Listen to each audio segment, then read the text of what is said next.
Hello guys, how you doing there? Kati siwali kunabudde video ziba nnyimpi.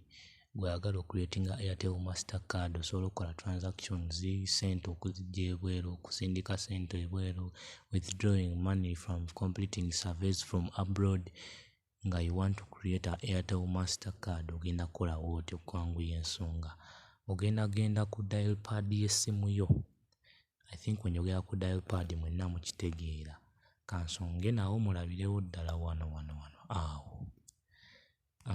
Kati onyige star 185 hash sindike, then ogenda nyiga number 7 financial services, then after number 7 ogenda kunyiga number 9 Airtel Mastercard nozo giraba number 9.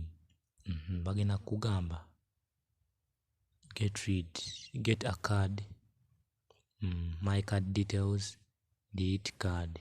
No, kati gwe tonna creating akitegeeza you're going to press 1 create a card osobola okufuna yeeyiyo naawe, then kati wano oba ogenda kuteekamu pini yo ey'essimu. Tebagenda kucharginga, just giweetaaga osobole ocreating a Mastercard. So we are in process. Success. Kati ne message yiyo. Kati ng'oteekako data wo bulungi. Ng'ogenda mu message eyo. Olina okubaako ne ka data. Ng'ogenda mu message eyo gye bava oweereza. Yeeriwa yiino wano. Kati bwe bakuweereza message eno ogenda kukoona mu link eri mu message eyo. Kankulage link yiino wano wansi. Ya bbulu eyo https eyo. Kati ogikoonamu bajja kuwa browser open your link ye.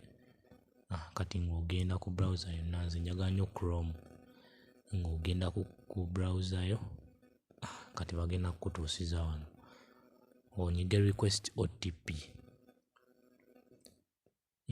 Kati bagenda kuweereza gundi gy'oba ojjuza wano code osobole okufuna osobole okufuna details zeyange eri 1033 ngirabe 1033 andabo bayeyo verify card oba view card. Kati nindaba pass yiyo.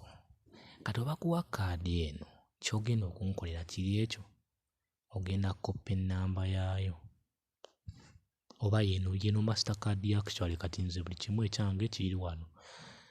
Kati oba oyagala okugikopinga obeere nga bino tobyetaaga ng'ofuneko just card yokka, ogenda kukoona wano awo onyige copy. Olumala okukoonawo bw'oti tewaliwo kigenda kyuka, just gwe vaayo bw'oti oba ogenda okukola Mastercard yo oluvannyuma. Kati eyo Mastercard beekuyambako azino oyagala kusindika ssente ebweru, oyagala okuzijjayo ng'okosa PayPal, osobola ogirinkinga ku PayPal osobole okuwithdrawinga ssente bwe bityo. Don't forget, next time I'll be showing you the link where you can click to get my YouTube channel where I'll be putting all these videos. The channel is new, but it is going to grow because of you people. Thanks for watching. Thank you so much.